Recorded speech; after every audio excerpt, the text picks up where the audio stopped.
कल्पना उरकावना 11 वाजे गयात कव घासता काही नाही कव जेवण होती आवण्या जास्त काढ बाई ताटा मन सासरे बोलते आवण्या आवडे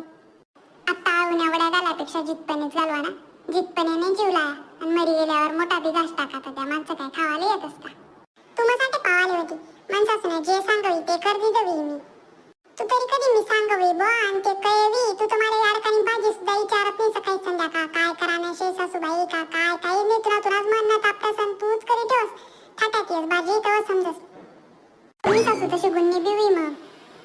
हाव ना मनी सासू गुन्नी होती तिला कधी दगड मारस मी काय चावस तू तुला तरी पटच का पटे होते अशी तरी बोलत जावा ना जरासं तुमने काय भाजी विचारू आम्हा तुमने दिवसभर तोंड चालूच राहस पदर माता पाडीचं नाही काही बी खाईच राहतीस ना मी काय तुमले काय खावाले मना करणार शे मना दकत बी खात तर कमीच काय घेणार शे तुम्हाला बसलं का पाय हो तुम्हाला खाणार ना काही माणसं आली राहिली पटकशी जास्त नको बोलू हा पाहूस ना कवा बिशवाली असका